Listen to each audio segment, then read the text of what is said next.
요한복음 3장 16절 말씀, 제가 하나님의 말씀을 받들어 읽겠습니다. 하나님이 세상을 이처럼 사랑하사 독생자를 주셨으니 이는 그를 믿는 자마다 멸망치 않고 영생을 얻게.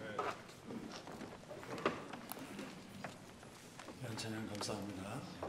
오늘 우리 이렇게 말씀 전해주시는 우리가 늘 가까이 좋아하고 늘 재미있으면서도 또 귀한 깨달음을 주시는 우리 장경철 목사님이 나오셔서 말씀 전해주시겠습니다. 우리 박수로 환영하겠습니다.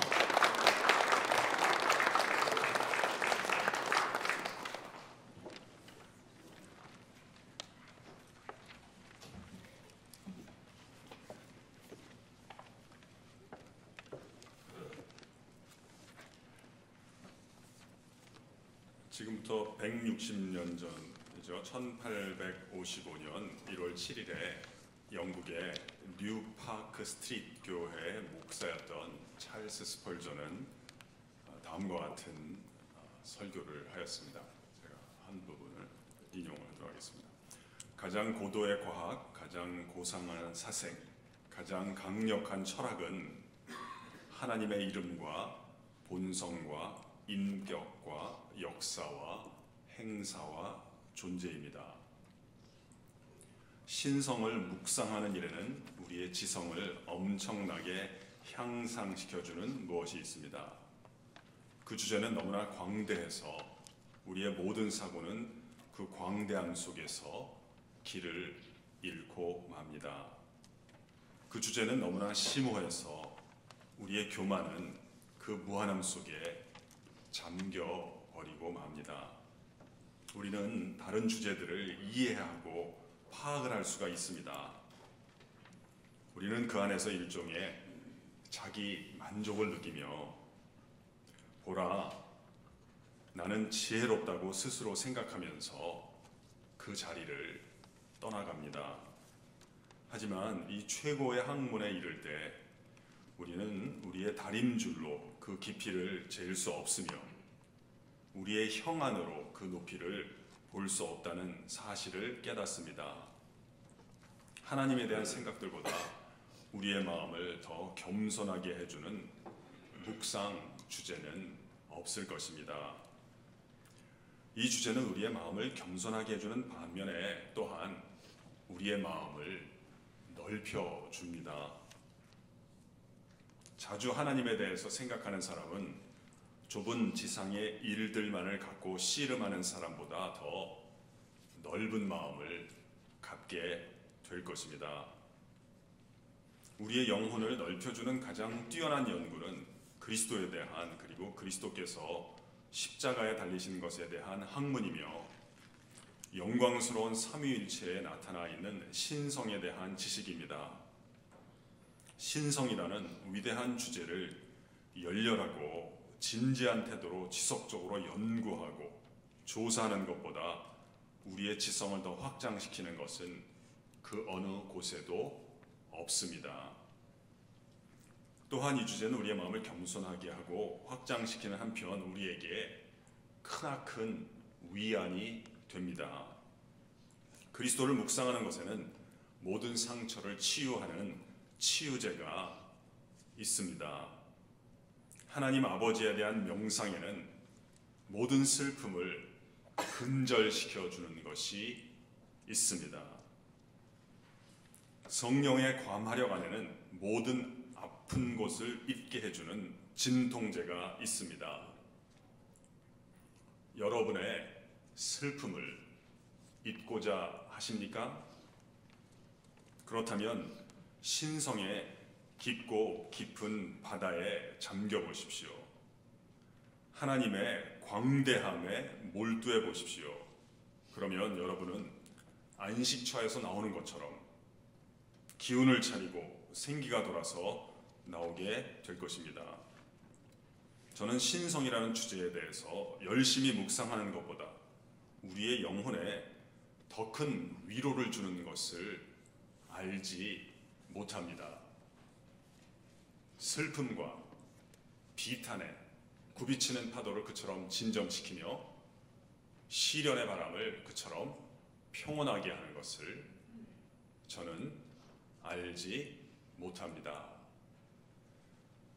이 설교가 찰스 스펄전이 지금부터 한 160년 전에 했던 설교의 앞부분입니다. 오늘 제가 여러분들께 먼저 동영상을 좀 하나 보여드리고 싶습니다. 아마 일부 분들은 강당에 오셔서 보신 분이 있으실 건데요. 우리 학생들이, 우리 콜링 워십 팀이라고 하는 학생들이 우리 2부 지휘자이신 오정호 선생님이 이제 우리 학생들 지도를 하는데요. 그 선생님이 또 한 5년쯤 전에 이 하진선 선생님이라고 안무하는 선생님을 또 소개를 해서 한 달에 뭐 조금 쥐꼬리만큼 받으면서 학생들을 지도를 하고 있는데요. 매 학기 학생들을 이 찬양곡을 하나를 안무를 해서 학생들 반응이 좋습니다. 근데 한 5년 했으니까 한 6, 7곡을 했는데 그것을 또 지난 학기에 그러니까 한 2, 3년, 4, 5년 동안 했던 것들을 왕의 초대라고 하는 스토리로 또 묶어가지고 보통은 한 곡만 이제 학기 말에 스페셜로 하는데 그것을 하나의 스토리로 묶어서 채플 시간 내내 한 35분 동안 한 게 있습니다.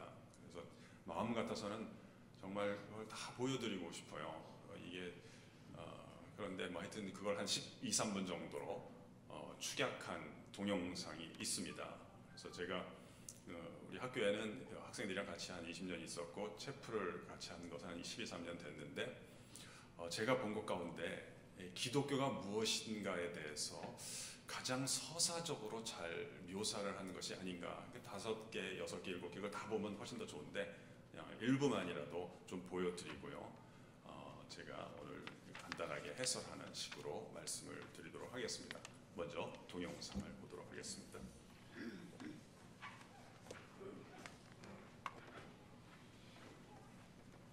집이야? 야, 뭐야, 시험도 끝났는데. 야, 원래 그 교수 자기가 이번 애들한테 점수 잘 줘. 몰랐냐? 야, 그냥 신경 쓰지 말고 나와. 어디냐고? 지금 큰일 나지.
이게 에피소드가 많은데 제가 이거를 뭐 준비할 때도 한 달 내내 이 학생들이 밤 10시까지 저 차가운 강당 바닥에서 연습하고 하고 그랬는데 그 5번째 봤을 때 너무 아름답기도 하고 감격적이기도 하면서 그 왠지 모를 슬픔이 밀려드는 거예요.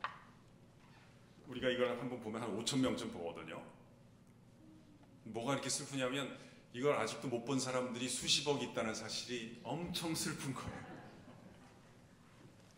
그 느낌이 있었고 하여튼 에피소드가 많아요. 여기 주인공 역할하는 친구 여기 극 중에는 중간에 좀 스토리가 있는데 따돌림을 당하고 이런 게 있는데 이제 극 중에 이름이 민지인데 민지 원래 본명은 소담인데요.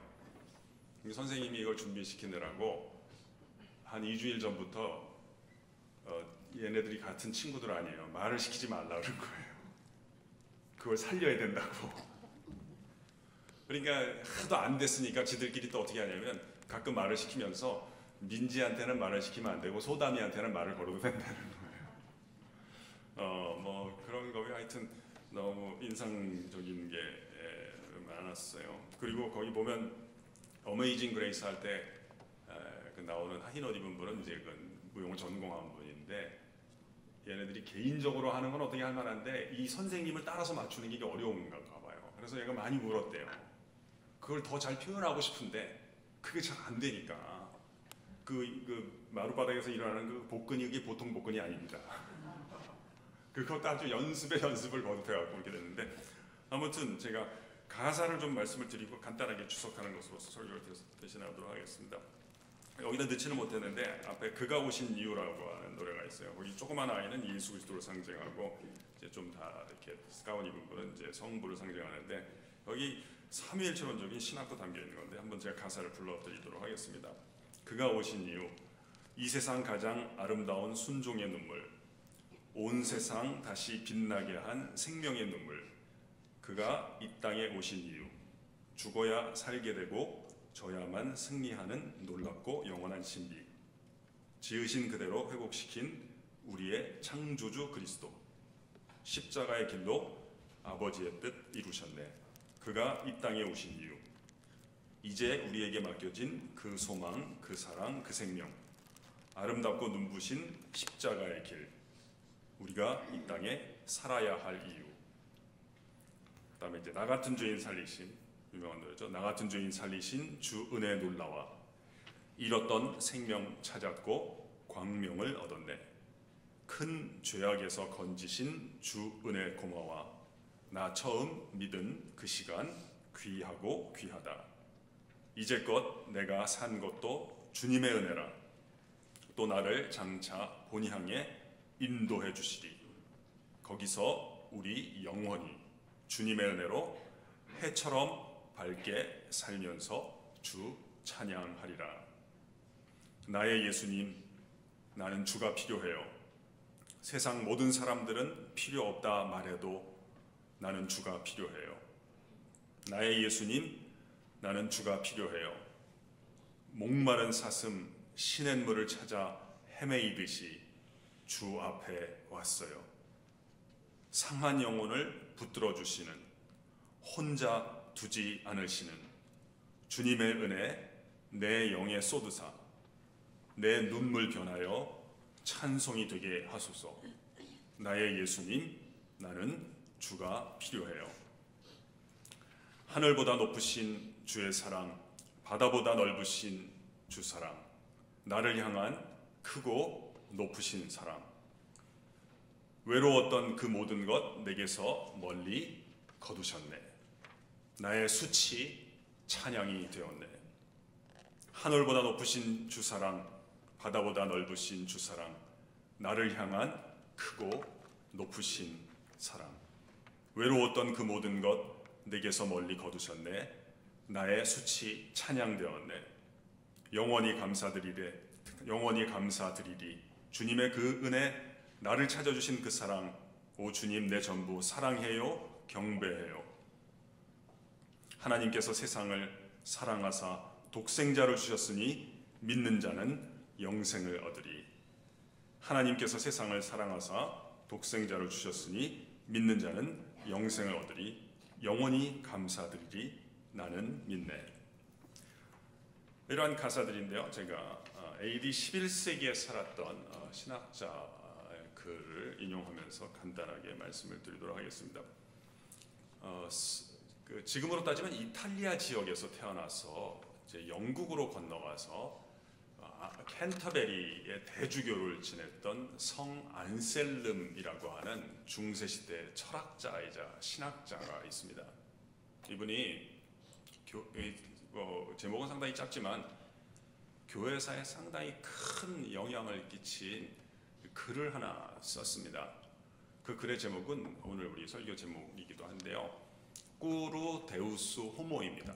꾸루는 라틴어로 왜라는 말입니다. 데우스는 하나님이란 말이고요. 호모는 사람이란 말입니다. 그러니까 우리말로 하면 왜 하나님은 사람이 이런 말이죠. 그 영어식으로 하면 Why God Man 이런 말입니다. 그래서 이 안셀름은 이 글에서 속죄론이라고 하는 것을 전개합니다. 어떻게 해서 우리의 죄가 속하게 되었는가에 대한 답변을 하는데 이 답변은 동의하는 사람도 있고 신학자들 사이에 그렇지 않는 사람도 있습니다만 중요한 것은 안셀름의 답변 이전에 안셀름이 제기하는 이 질문 자체가 대단한 파괴력을 갖고 있는 것입니다. 이게 도대체 기독교라고 하는 것이 무엇이며 왜 태동하게 되었는가에 대한 가장 초점을 맞추는 질문인 것입니다. 그의 질문을 우리가 한번 생각을 해보면 좋겠습니다.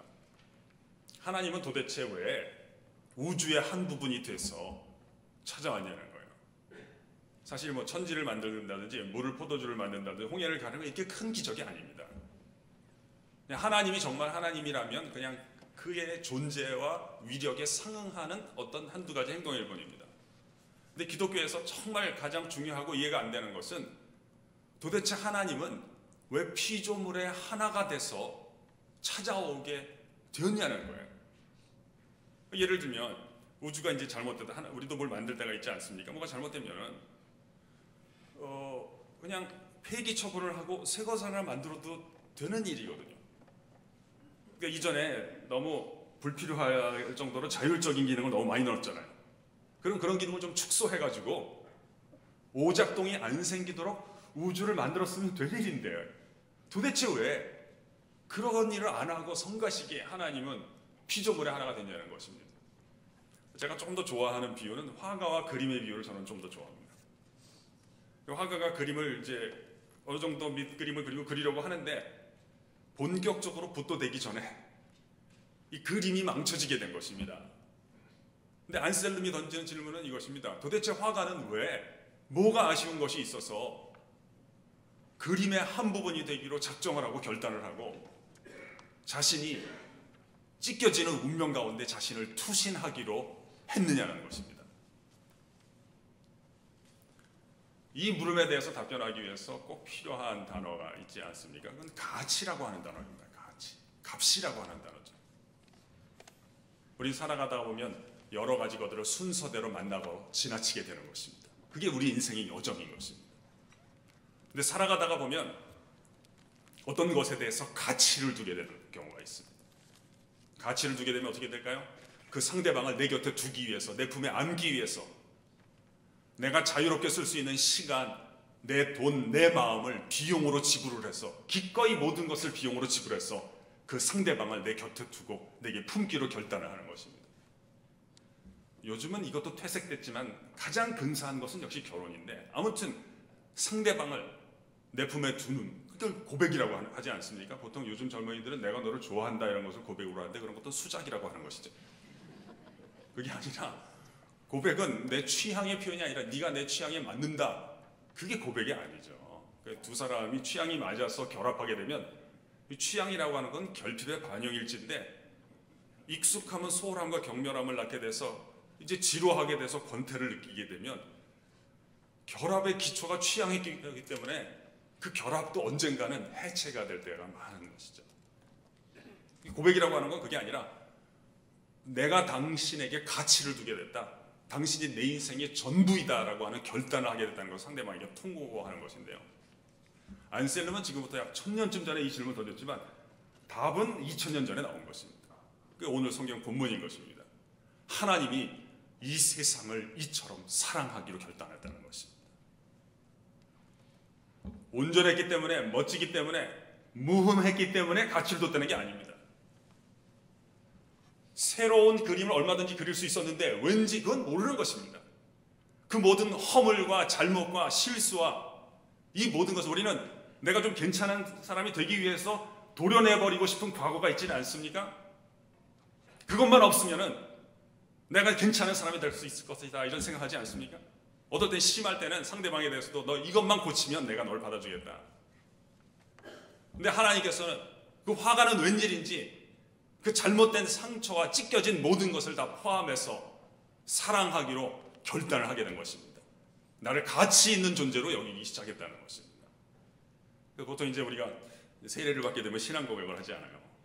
고백이라고 하는 거 우리가 알겠듯이 상대방의 가치를 두는 건데 사실은 이 기독교는 우리를 향한 하나님의 고백이 먼저 있었던 것이고 왜 그런지 모르지만 모든 죄와 허물과 잘못과 상처와 아픔과 모든 수치까지 다 포함해서 내가 너를 내 곁에 두기를 원하고 내 품에 안기를 원한다고 하는 하나님의 고백이 있었기 때문에 기독교가 태동하게 된 것이라고 볼 수 있겠습니다. 만약에 이런 사건이 없었다면 그래도 종교는 필요한 것입니다. 왜냐하면 사람들이 욕심이 많기 때문에 불교적인 가르침을 통해서 욕심을 내려놓는 연습을 해야 되는 것입니다.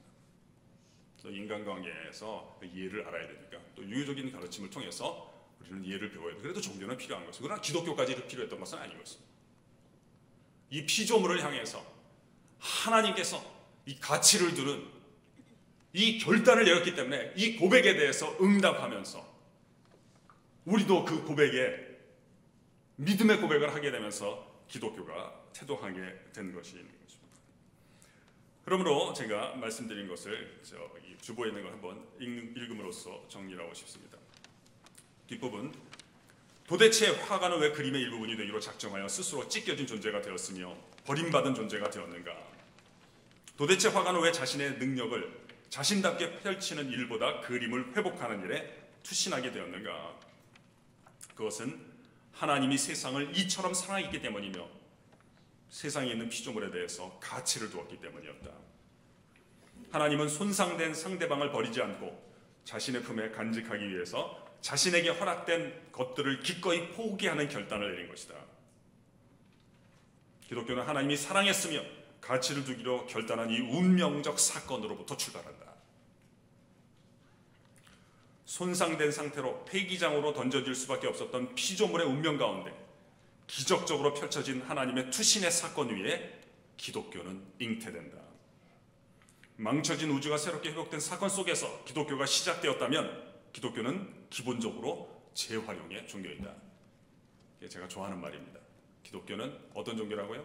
재활용의 종교다. 웬만한 건 갖다 버리는 건 별로 없고 웬만한 것들은 세례줘서 다 갖다가 쓰는 것이 기독교다라고 볼 수 있겠습니다. 하나님이 세상을 가치 있게 여겼고 그 가운데 있는 나를 가치 있게 여겼다면 이제는 나도 나 자신을, 우리도 우리 자신을 정죄하지 않고 귀하게 여기고 버림받은 사람들을 새롭게 살리는 것이 기독교 복음에 대한 합당한 응답이다.